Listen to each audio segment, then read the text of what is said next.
Let's bike crime की कहानी। आप दाऊद इब्राहिम को जानते हैं, वही दाऊद जिसका नाम सुनते ही 90 के दशक की मुंबई कांप जाती थी।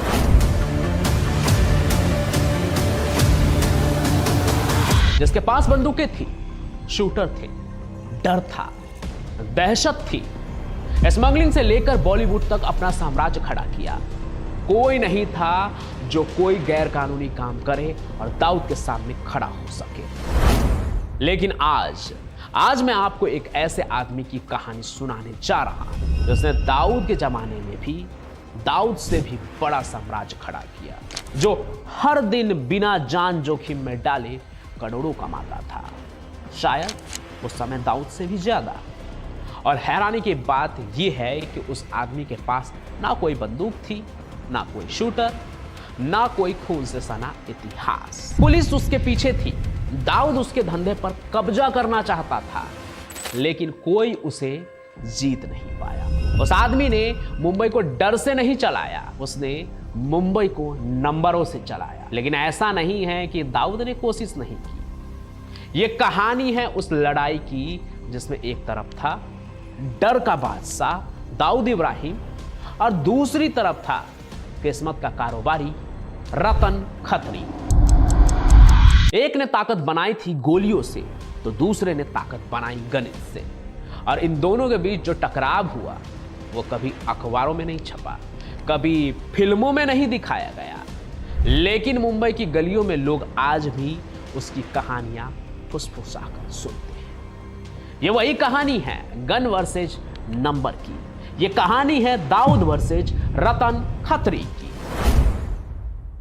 आज की मुंबई को देखिए, ऊंची इमारतें, मेट्रो, मोबाइल, इंटरनेट, एप्स, समुंदर पर बनी सीलिंग और चमक दमक।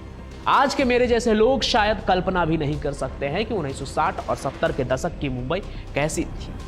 तब की मुंबई एक महानगर तो थी, लेकिन वो शहर था मेहनतकश लोगों का।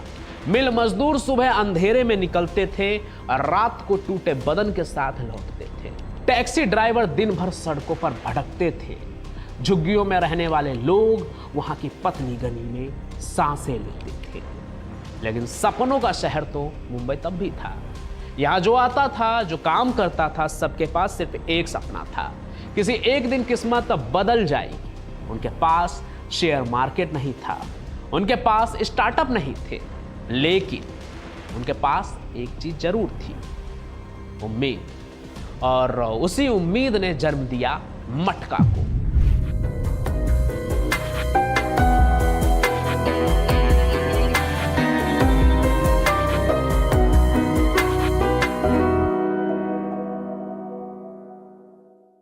एक ऐसा कारोबार जो था तो गैर कानूनी, लेकिन हजारों लाखों लोग इससे जुड़े थे। कुछ लोग इसमें काम करते थे और बाकी किस्मत बदलने की उम्मीद की वजह से मटका से जुड़े थे। आपने जरूर सनी देओल की घायल जैसी फिल्म, अनिल कपूर और माधुरी की तेजाब जैसी किसी फिल्म या उस जमाने की किसी फिल्म में मटका का नाम तो जरूर सुना होगा। लेकिन आज अगर मैं आपसे पूछूं मटका क्या था, तो शायद आपको पता ही ना हो, या आप कहेंगे कि जुआ जैसा कुछ होता था। लेकिन उस जमाने में मटका सिर्फ जुआ नहीं था, वो गरीब आदमी का शेयर मार्केट था, वो मजदूर का सपना था, वो टैक्सी ड्राइवर का आखिरी दांव था। मटका एक नंबर गेम था, एक ऐसा नंबर गेम जिसमें खेलने वाला 0 से लेकर 99 तक नंबर चुन सकता था। शाम को एक मटके में इन 100 में से कोई एक पर्ची निकल जाती थी, जो कि उस दिन का रिजल्ट होता था। मटका खेलने वाले ने जो नंबर लगाया और अगर वही नंबर रिजल्ट में निकला तो छोटी सी रकम बड़ी बन जाती थी। आपकी लगाई रकम का कई गुना आपको वापस मिलता था। मान लीजिए आपने 10 रुपये लगाए और आपका नंबर निकल गया, तो आपको 900 रुपये मिलते हैं। 10 का 900। उस जमाने में 900 रुपये का मतलब था मटका खेलने वाले की एक महीने की कमाई। इसलिए लोग मटका खेलते थे क्योंकि उन्हें लगता था कि शायद आज नहीं तो कल किस्मत तो बदल जाएगी। हर शाम मुंबई की रफ्तार रुक जाती थी, चाय की दुकानों पर भीड़ लगती थी, पान की दुकानों पर खामोशी होती थी। लोग सिर्फ एक आवाज का इंतजार करते थे, आज का मटका नंबर है 10। इसी सिस्टम में आया एक आदमी जिसने मटका को गली के खेल से निकालकर एक साम्राज्य बना दिया। उस आदमी का नाम था रतन खत्री। वो गैंगस्टर नहीं था, वो मर्डर नहीं था, वो स्मगलर भी नहीं था, वो एक बिजनेसमैन था। उसने मटका को नियमों में बांधा, उसने टाइम फिक्स किया, उसने चीटिंग खत्म की और खेलने वालों में उसने भरोसा पैदा किया। यानी कुल मिलाकर उसने दिखाया कि एक फेयर गेम होगा और आपके जीतने की चांसेस तो है। लोग कहते थे कि अगर रतन खत्री का मटका है तो नंबर झूठा नहीं होगा। धीरे धीरे उसका नेटवर्क पूरे मुंबई में फैल गया। वर्ली से लेकर कल्याण तक, यानी कि साउथ मुंबई से लेकर सबर्ब्स तक हजारों बुकियों की लाइन लग गई। लाखों लोग रोज दाव लगाने लगे। उनके पास बंदूक नहीं थी, लेकिन उनके पास सिस्टम था और यही सिस्टम उसे ताकतवर बनाता गया। उसी वक्त मुंबई की दूसरी दुनिया में एक और साम्राज्य बन रहा था। एक ऐसा साम्राज्य जो डर से चलता था, एक ऐसा साम्राज्य जो गोली से चलता था। उस आदमी का नाम था दाऊद इब्राहिम। तब तक मुंबई के पुराने तीनों डॉन हाजी मस्तान वर्दा, यानी कि वरदराजन मुदलियार और पठान करीम लाला का साम्राज्य सिमट रहा था और दाऊद का सूरज चढ़ रहा था। तो दाऊद का रास्ता इन तीनों से अलग था और उससे भी बड़ी बात कि दाऊद का रास्ता रतन खत्री से भी अलग था। दाऊद स्मगलिंग से आया, एक्सटॉर्शन से बड़ा हुआ और लोगों के डर की खामोशी से ताकतवर बना। जहां रतन खत्री भरोसे से कमाता था, वहां दाऊद डर से। जहां रतन खत्री नंबरों का राजा था, वहां दाऊद जान का मालिक बन बैठा था। और फिर एक दिन दाऊद की नजर मटका पर पड़ी। दाऊद ने देखा कि हर दिन मटका से करोड़ों निकल रहे हैं। ना स्मगलिंग, ना रिस्क, ना पुलिस की गोली, ना समुंदर पार करने की जरूरत, सिर्फ एक नंबर और पैसा ही पैसा। उसे पहली बार एहसास हुआ कि शायद असली ताकत बंदूक में नहीं, सिस्टम में है।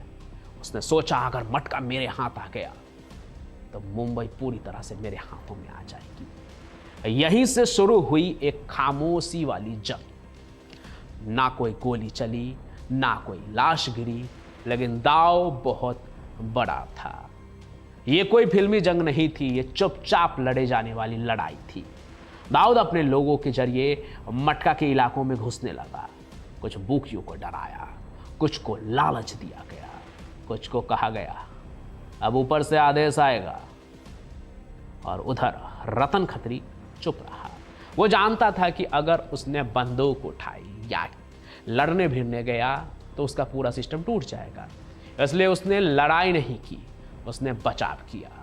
उसने अपना नेटवर्क बदल दिया, उसने भरोसेमंद लोगों को आगे किया, उसने खुद को पीछे रखा।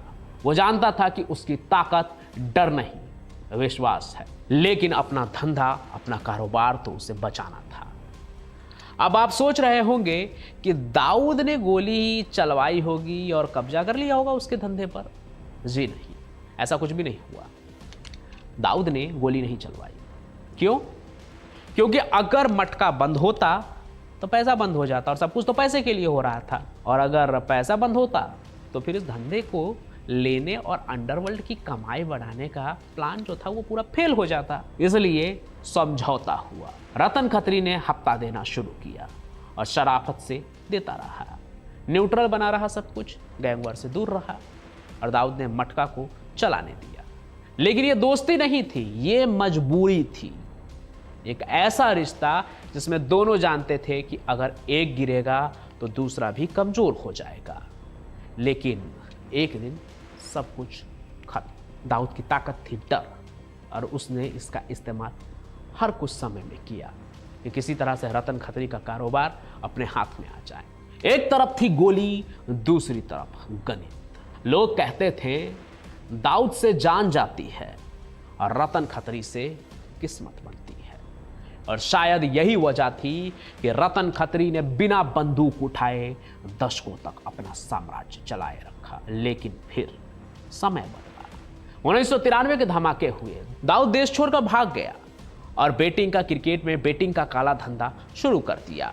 इधर मुंबई पुलिस जाग गई, मटका पर रेड पड़ी, बुकियों को पकड़ा गया, नेटवर्क टूटने लगा और नई टेक्नोलॉजी आ गई। लॉटरी, क्रिकेट बेटिंग, ऑनलाइन जुआ, इन सब का असर बढ़ने लगा और पुराना मटका धीरे धीरे मरने लगा।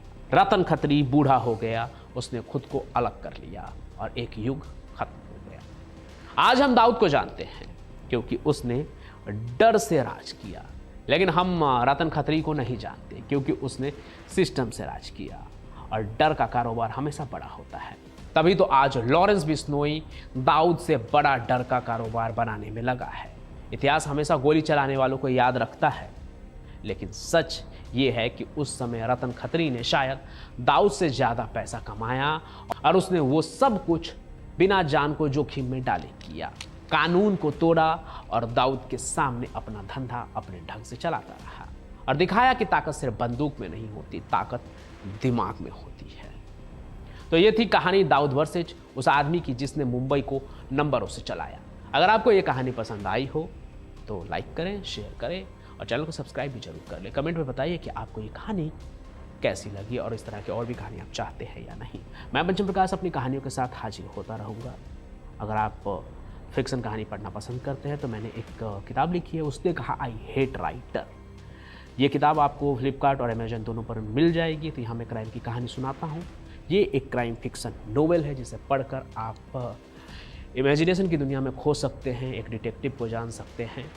तो ये कहानी अगर आप पढ़ना चाहते हैं तो ज़रूर खरीदिए और मुझे भी बताइएगा कि आपको ये कहानी कैसी लगी पढ़ के। हम फिर मिलेंगे, तब तक के लिए जय हिंद, जय भारत।